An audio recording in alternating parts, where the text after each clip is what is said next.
Hey, I just got home last night. I am very tired, as I'm sure you can see, but I am sporting a really cool new hat, CSI New York. Every time I put it on, the who gets stuck in my head.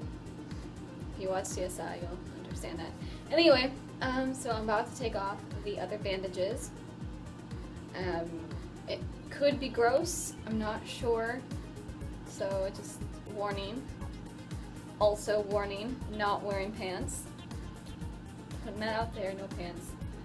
Alright, let's do this. Alright, so this part I'm actually pretty afraid of.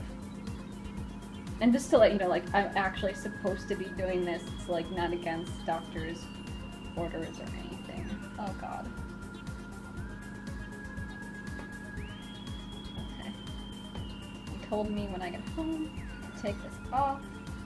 God, these are some like waterproof bandages. It's fucking stuck to my skin. Motherfucker.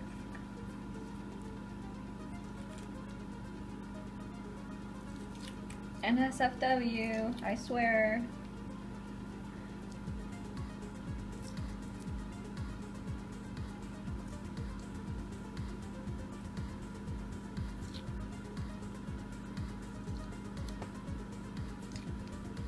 Maybe I should have started with the less exciting one on my foot.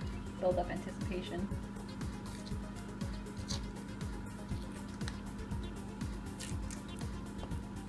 I wish this were more fun, like I'd be uncovering a new tattoo or something.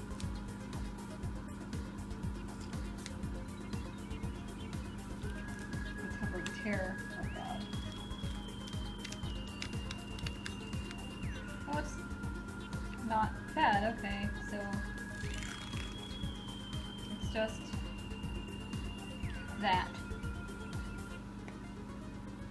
I literally just injected some stuff and then put the band-aid over it, probably in case there's any leakage. Ooh, my skin looks all wrinkly. Sorry about the blood on the band-aid. It's cold. I look like a old person. Ow, fuck.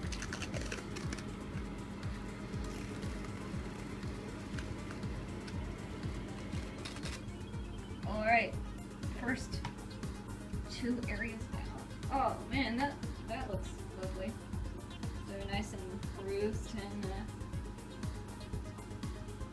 cool. So it looks like they did that guy, and that guy. Looks like they didn't do this one. Seriously? I mean, unless they got to it in a different way, but like, maybe that one will magically go down, because this one bothered me the most. I don't actually know how this works, but seriously, this one was the biggest pain in the ass. And if that one isn't included in the shit that gets shrunken, I'd be fucking pissed. I just said that really weird. Alright. But do you see, like, okay, so there's a big lump here, and it's like right on my kneecap, and like that hurts all the time when I walk. Wow, my leg looks like a rainbow. Look, guys, it's magical. Like, some of these bother me more than others. Not aesthetically, but, you know, as I need to get around, and throughout the day are like more painful. Asshole. Not the doctor, this tape.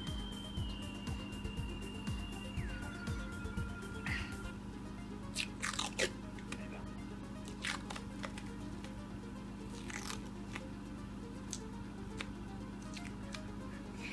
go. Now y'all get to see how I talk like in real life.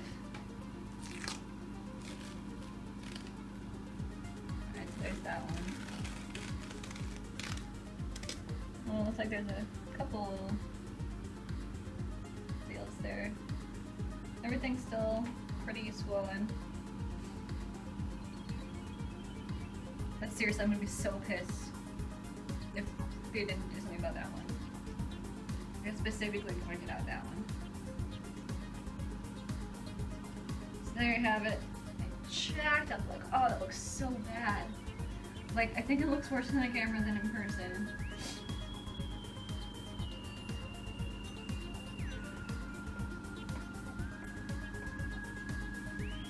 And there's the area they didn't get. That area that I was talking about before. You can see the bruise better here. And my underpants. Well, YouTube, you saw my underpants. Alright. So then this son of a bitch. Just get that off of there.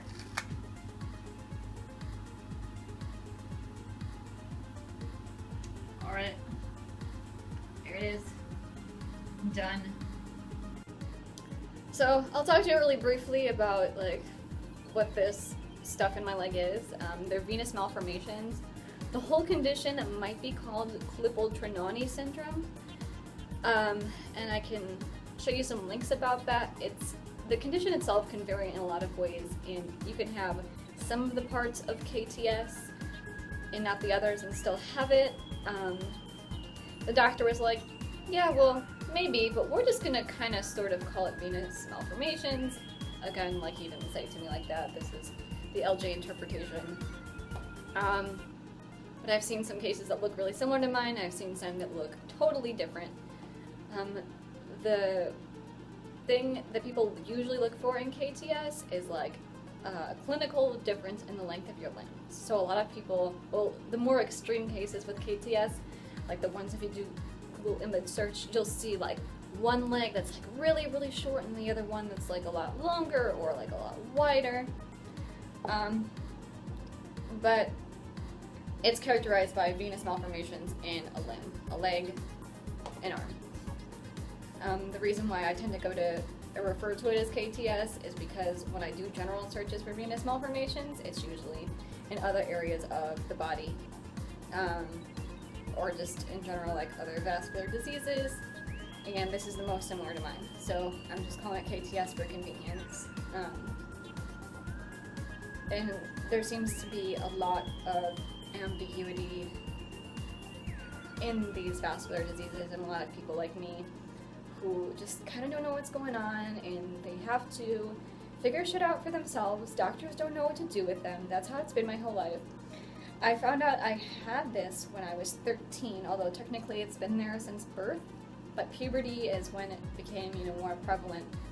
Hormones affect the malformations. So for example, I can't be on birth control. I probably shouldn't get pregnant because it'll just make this worse.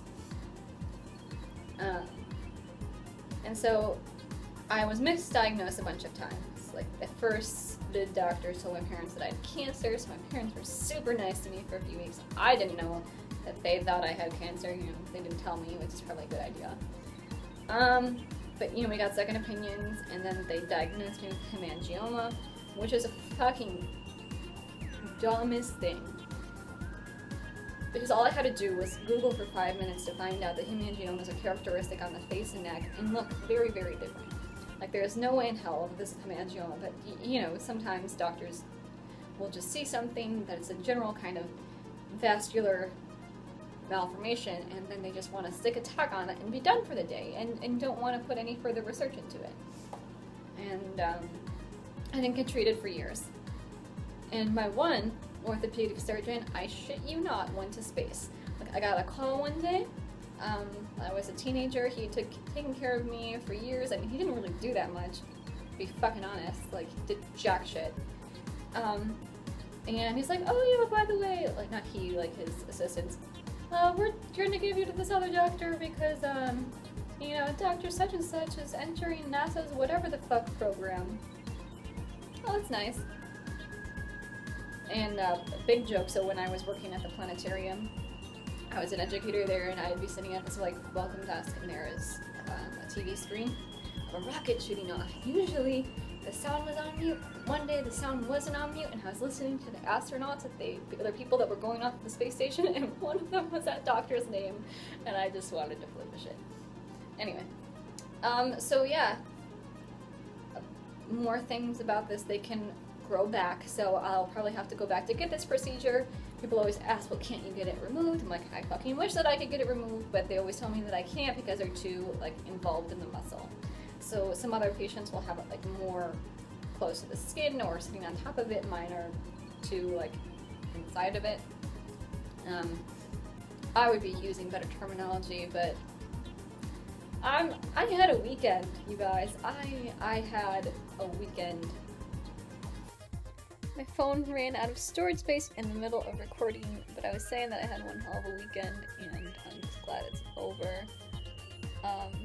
Feeling kind of crappy, so I'm in bed now. And just a second ago, my cat was climbing all over me. Oh, sounds like my girlfriend's home for an appointment. So, I'll talk to you guys later. Thanks for watching. Bye-bye.